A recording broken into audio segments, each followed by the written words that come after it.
World of Warcraft's 10th expansion, coming up to its 20th anniversary, is about to release officially. A trilogy of expansions no less, across the whole World Souls saga, from the War Within to their Midnight and finally the Last Titan. Retail reported some of the highest player counts ever as per a GDC presentation earlier this year, with millions of people actively playing the game, and everything I see through online content, social media, and even previews Blizzard's putting out are showing a game where a lot of people are very hyped for it. We're coming off the back of Dragonflight that got tons of praise overall, and even Mists of Pandaria Remix seemed to have been a hit for the retail version of the game. They've even managed to get Metzen back to make us all forget Shadowland's story and tell us all that it's gonna be okay. Everything seems to be going right after a few years of constant drama and upsets at Blizzard, and Dragonflight seemed to have been the first step in that right direction, but can the War Within and its future expansions carry on that trend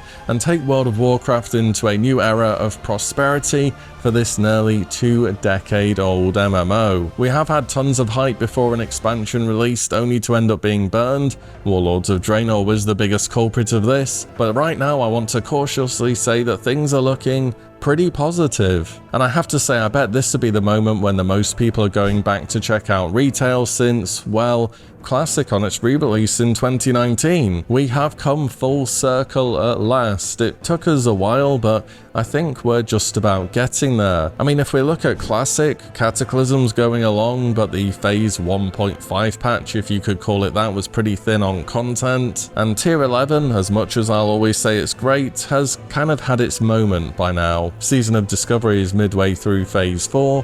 Mists of Pandaria Remix is of course finished, so all roads at the moment really lead to retail. And Blizzard have made a big effort to make this the most accessible version of World of Warcraft to ever have existed. I don't know if you saw many of the advertisements for the War Within leading up to its release. I can't show them on video because they always cause copyright issues, but they made it clear that even if you are a solo player or just don't have the time to do group related content or sit there in a queue, that you can definitely see tons of the game just solo. You can now queue for Arena solo. This was a Dragonflight feature to be fair, but I just thought I'd give it a mention. There are also solo queue rated battlegrounds as well if you want something competitive but a bit more larger scale. There is a new story mode for the opening raid tier of the expansion. In this you'll get to experience the outcome of the raid and see the lore which takes place. This seems to be what LFR always should have been in my opinion. I hope this goes down well. There is a new system called Delves where you can either go from solo up to 5 players through dungeon type content, which scales up in difficulty as you progress. There are follower dungeons now as well, where you'll have 4 NPC companions,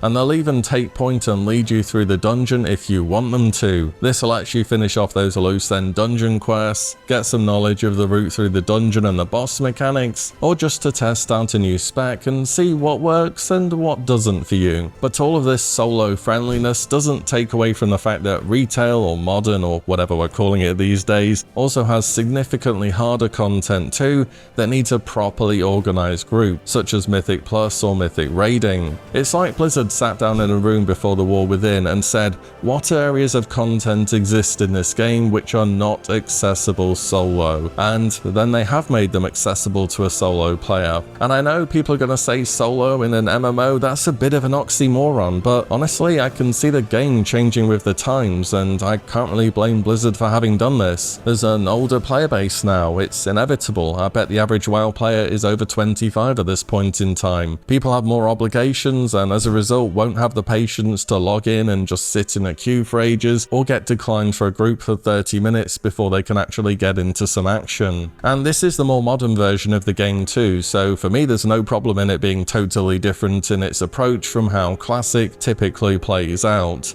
There's no point in the two games trying to achieve the same thing, it just wouldn't make sense for Blizzard to do that. As for myself trying out the War Within, I feel with retail I'm kind of way out of the loop at the moment. I did play the start of Dragonflight, but I dropped it pretty soon thereafter. There were a few issues with it, such as the character model of the Drakthir just not hitting the mark. Blizzard recreated the same issue they've had with druids for years and years, where it was difficult to express any visual appeal or customization with the character when in combat. As far as I know, in the War Within you can stay in your visage, aka your regular form in combat now, but it still seems like a bit of a wasted opportunity. I didn't really follow along with the story too much in Dragonflight, and above all there was just a lot happening in Classic with Wrath of the Lich King and Hardcore and Season of Discovery and Cataclysm. It definitely kept me busy, and it's hard to invest time into two different MMOs at the same time just by the nature of how time demanding they can be, or at least how time demanding they usually are. I'm not sure the War Within will be that time intensive, but whenever I do play retail I am kind of blown away a bit by just how much new stuff there is. It's kind of obvious to say, but there's a cutscene here, there's a voice acted character there, there's a new story arc here, and it always just ends up making me think, what if? What if this same level of new content, attention to detail and effort was given to anything in the Classic world? But at a first glance, War Within seems your typical retail polished experience, good music score, a lot new to see and do, and it's off to a strong start. The biggest criticism for me would be I'm not a huge fan of underground zones, and I think the Ringing Deeps at times looks very similar to Zaralek Caverns from Dragonflight. I guess a largely grey cave colour palette will do that though. In terms of other changes, there's now dynamic flight, which means your mounts from pre-Dragonflight will now work as if they had dragon riding, which is amazing. I've always rated dragon riding as a really good feature, so I'm happy to see that. There's the new warband feature, which makes your alt army a bit more cohesive, and you have way more ways to share things between your various different characters now. And as a standard now in retail, you can join guilds cross-realm, you can do activities cross-realm. It doesn't really matter which faction you're playing or which server you're playing on anymore, which makes finding groups or joining up with friends so much easier than it's ever been before. As for the story so far, I'm not going to go over any spoilers you wouldn't have been able to know about pre-early access release, but Xal'atath seems as though she's an antagonist, or at least we assume she's an antagonist, that still has quite a lot of growth to do. Do you remember Zappy Boy back in BFA, that random troll shaman who appeared in the cinematic and then he became a fan favourite, and then Blizzard ended up reusing him in multiple cutscenes and in-game story points? Xal'atath's kind of that. She's another fan favourite back from Legion, but instead of her getting some cutscenes, she's getting a few expansions. And from what we saw of her pre-release, all she really did was smirk in a few cinematics and make some spider people look a bit more human. Or I suppose crab people if you have the arachnophobia mode turned on. Then again, Blizzard do have to get their new bad guys from somewhere, but they do need a build up in the story, and I still think we're very early on. Think of some of the great bad guys of the past, such as Garrosh or Gul'dan. In many examples, they'd appeared in previous versions of the game or have had an entire expansion to build them up, and that's what I'm expecting we'll get with Xal'atath. I mean, out of the trilogy in the World Soul Saga, the second expansion is called Midnight,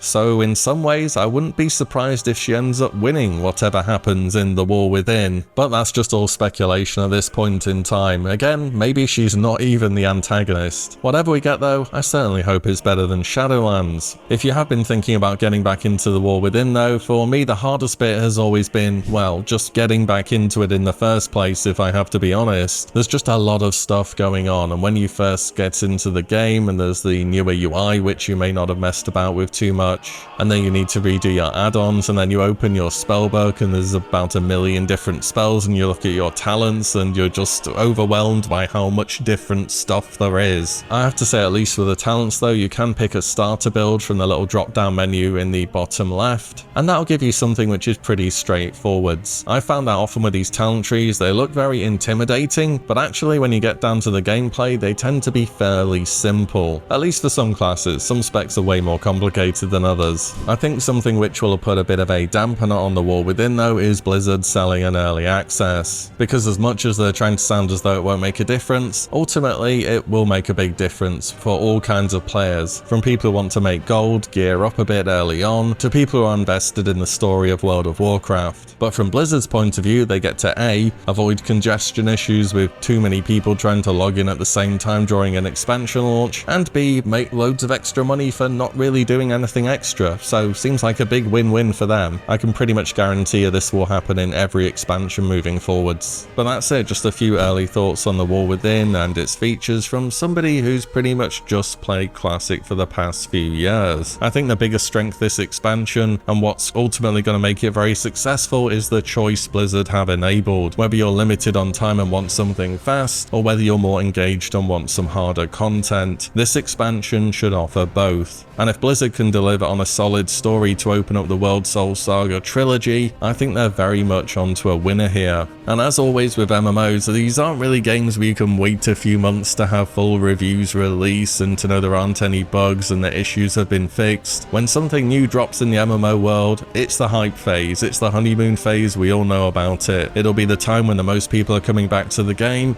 and the game will as a result be the most active. So you really just have to ask yourself, does this look worth it for me? And in any event, if you're already paying a sub fee for Classic, you've got that bit out the way. But those are just my very early thoughts on the expansion. Depending on how things go, I may do a bit more of an in-depth review at a later phase. But as always, thank you all so much for watching and listening in, and I'll see you all in the next one very soon.